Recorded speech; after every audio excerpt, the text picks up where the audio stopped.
ఆచి chicken masala. Kadapa POCSO court సంచలన తీర్పిచ్చింది. పెళ్లి పేరుతో నమ్మించి మాయమాటలతో మైనర్ బాలికను అపహరించి లైంగిక దాడికి పాల్పడిన నిందితుడికి కడప ఫోక్సో కోర్టు 20 ఏళ్ల కఠిన కారాగార శిక్ష విధించింది.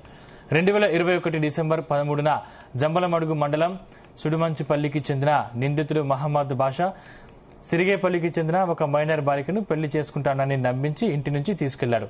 హంసల కోనకు తీసుకెళ్లి బలవంతంగా పసుపు తాడు కట్టి వివాహం చేసుకున్నట్లు నాటకమాడాడు. అనంతరం బాధితురాల్ని అనంతపురానికి తీసుకెళ్లి ఇల్లు అద్దెకు తీసుకున్నాడు. ఈ క్రమంలో బాలికపై పలుసార్లు లైంగిక దాడికి పాల్పడ్డాడు.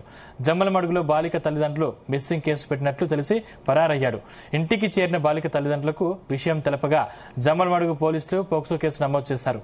పక్కా ఆధారాలతో న్యాయస్థానం ఎదుట వాదనలు వినిపించడంతో నిందితుడు మహమ్మద్ బాషాకు 20 ఏళ్ల కఠిన కారాగార శిక్ష, 5,000 రూపాయల జరిమానా విధిస్తూ పోక్సో కోర్టు తీర్పునిచ్చింది.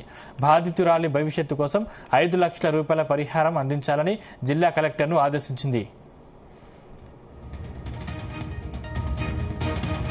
కడప జిల్లా పోక్సో కోర్టు జడ్జి గారు ఒక సంచలనమైన తీర్పు ఇవ్వడం జరిగినది.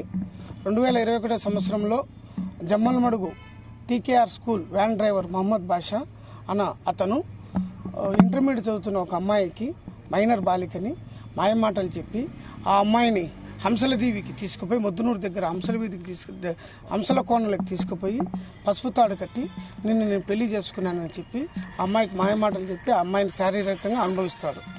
తర్వాత ఆ అమ్మాయిని అక్కడి నుంచి అనంతపురంకి మోటార్ సైకిల్లో తీసుకుపోయి అనంతపురంలో ఒక 2 నెలలు ఆ అమ్మాయిని ఒక ఇంట్లో బంధించి శారీరకంగా ఆ అమ్మాయికి ఇష్టం లేకుండా అనుభవిస్తూ అక్కడే ఉంటాడు.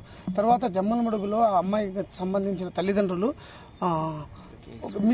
గర్ల్ మిస్సింగ్ కేసు పెట్టారని తెలుసుకొని ఇతని కోసం పోలీసు వాళ్ళు పరిశోధిస్తున్నారు, వేట కొనసాగిస్తున్నారని తెలిసి జమ్మలమడుగుకి వచ్చి ఆ అమ్మాయిని అక్కడ వదిలేసి వెళ్ళిపోతారు.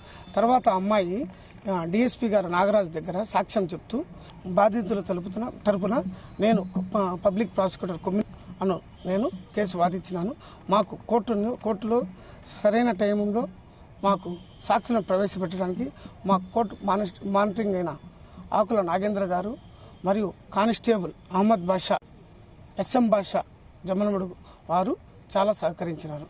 ఈ కేసు జడ్జి గారు ఇచ్చిన తీర్పుని ప్రజలకు ఎవరైనా మైనర్ బాలికల పట్ల ఆశపడి వాళ్ళని మాయమాటలు చెప్పి ఏదైనా చేస్తే శారీరకంగా కానీ మానసికంగా కానీ వాళ్ళ జీవితాలు నాశనం అయిపోతాయని ఈ పోక్సో యాక్ట్ దానికోసమే ఉద్దేశించబడినదని తెలవడం జరిగింది. కావున తల్లిదండ్రులు కానీ ప్రజలు కానీ మైనర్ బాలికల జోలికి ఎవరే కానీ పోకుండా ఉండేదానికి ఈ కేసు తీర్పు ఒక గుణపాఠంగా గుర్తించాలని